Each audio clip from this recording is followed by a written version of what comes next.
राधे राधे। कैसे आप सभी? आई होप बहुत अच्छे होंगे। तो फ्रेंड अभी मैं जा रही हूँ वट सावित्री की पूजा जहाँ पे हो रही है। तो चलिए मैं आप सभी के साथ शेयर करूँगी और आप सबको दिखाऊँगी। तो काफ़ी मज़ा आने वाला फ्रेंड। तो चलिए ब्लॉग में बने रहें। मेरे घर से मंदिर 5 मिनट की दूरी पर है। तो चलिए चलते हैं। बरगद के पेड़ के पास आप देख सकते हैं, यहाँ पे सामने पूजा हो रही है। तो चलिए चलते हैं।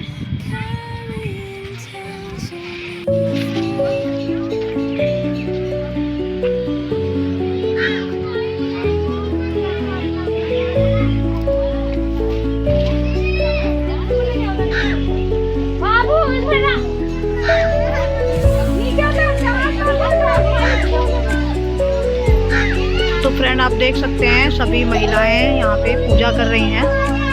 तो काफ़ी जो है आपको पता है बहुत महानता है इस पूजा की। ये देखिए बरगद का पेड़ है पूरा। भद्र देश के एक राजा थे जिनका नाम अश्वपति था। भद्र देश के राजा अश्वपति के कोई संतान न थी। उन्होंने संतान की प्राप्ति के लिए मनोच्चारण के साथ प्रतिदिन 1 लाख आहुतियाँ दी। 18 वर्षों तक यह क्रम जारी रहा। इसके बाद सावित्री देवी ने प्रकट होकर वर दिया कि राजन, तुझे एक तेजस्वी कन्या पैदा होगी। सावित्री देवी की कृपा से जन्म लेने के कारण से कन्या का नाम सावित्री रखा गया। कन्या बड़ी होकर बेहद रूपवान हुई। योग्य वर न मिलने की वजह से सावित्री के पिता दुखी थे। उन्होंने कन्या को स्वयं वर तलाशने भेजा। सावित्री तपोवन में भटकने लगी। वहाँ शाल्य देश के राजा धूमसेन रहते थे। क्योंकि उनका राज्य किसी ने छीन लिया था, उनके पुत्र सत्यवान को देखकर सावित्री ने पति के रूप में उनका वरण किया। ऋषि राज नारद को जब यह बात पता चली तो वह राजा अश्वपति के पास पहुँचे और कहा कि हे राजन, यह क्या कर रहे हो? आप सत्यवान गुणवान हैं, धर्मात्मा हैं और बलवान भी है, पर उसकी आय बहुत छोटी है। वह अल्पायु है। 1 वर्ष के बाद ही उसकी मृत्यु हो जाएगी। ऋषि राज नारद की बात सुनकर राजा अश्वपति घोर चिंता में डूब गए। सावित्री ने उनसे कारण पूछा तो राजा ने कहा, पुत्री, तुमने जिस राजकुमार को अपने वर के रूप में चुना है वह अल्प आयु है। तुम्हें किसी और को अपना जीवन साथी बनाना चाहिए।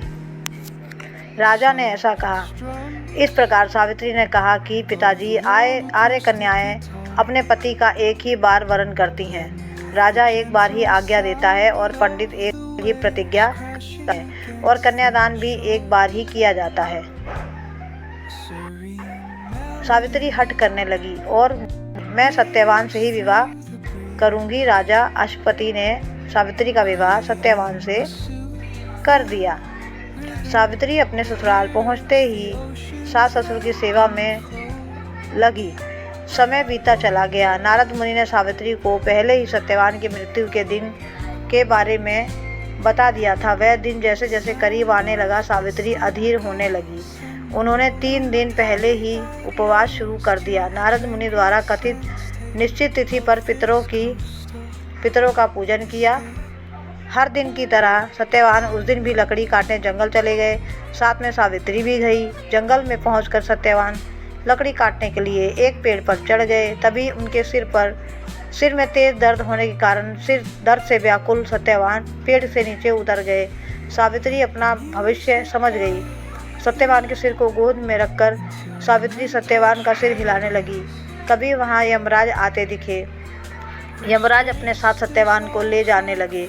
सावित्री भी उनके पीछे पीछे चल पड़ी और फिर यमराज जी ने सावित्री को समझाने की कोशिश की कि यही विधि का विधान है, लेकिन सावित्री नहीं मानी और पीछे पीछे वह चलती रही। सावित्री की निष्ठा और पति परायणता को देखकर यमराज ने सावित्री से कहा कि हे देवी, तुम धन्य हो, तुम मुझसे कोई एक वर मांगो। सावित्री ने कहा कि मेरे सास ससुर वनवासी हैं और अंधे हैं, उन्हें आप दिव्य ज्योति प्रदान करें। यमराज जी ने कहा, ऐसा ही होगा, जाओ अब लौट जाओ। लेकिन सावित्री अपने पति सत्यवान के पीछे पीछे चलती रही। यमराज ने कहा, देवी तुम वापस जाओ। सावित्री ने कहा, भगवान मुझे अपने पतिदेव के पीछे पीछे चलने में कोई परेशानी नहीं है। पति के पीछे चलना मेरा कर्तव्य है। यह सुनकर उन्होंने फिर से उन्हें एक और वर मांगने के लिए कहा। उसके बाद सावित्री बोली, हमारे ससुर का राज्य छिन गया है, उन्हें पुनः वापस दिला दे। यमराज ने सावित्री को कहा, वरदान भी दे दिया और कहा, अब तुम लौट जाओ। लेकिन सावित्री पीछे पीछे चलती रही। यमराज ने सावित्री को तीसरा वरदान मांगने को कहा। इस पर यमराज जी सावित्री को तीसरा वरदान देने को कहा। इस पर सावित्री ने 100 संतानों और सौभाग्य का वरदान मांगा। यमराज ने उनका वरदान भी सावित्री को दे दिया। सावित्री ने यमराज से कहा कि प्रभु, मैं एक पतिव्रता पत्नी हूँ और अपने आपसे मुझे पुत्रवती होने का आशीर्वाद दे दिया है। यह सुनकर यमराज को सत्यवान के प्राण छोड़े और यमराज अंतर ध्यान हो गए और सावित्री उसी वट के वृक्ष पास आ गई जहाँ उनके पति का मृत शरीर पड़ा था।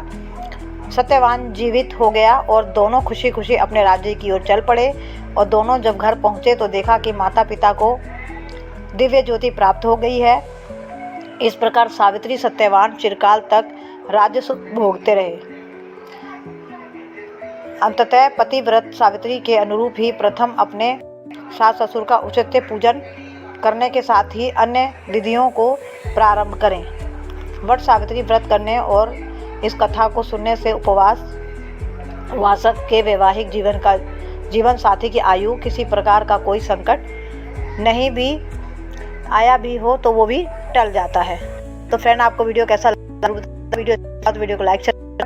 नेक्स्ट वीडियो में जय दोस्तों। तो फ्रेंड, आज का वीडियो आपको कैसा लगा जरूर बताना। वीडियो अच्छा लगा तो वीडियो को लाइक शेयर करना।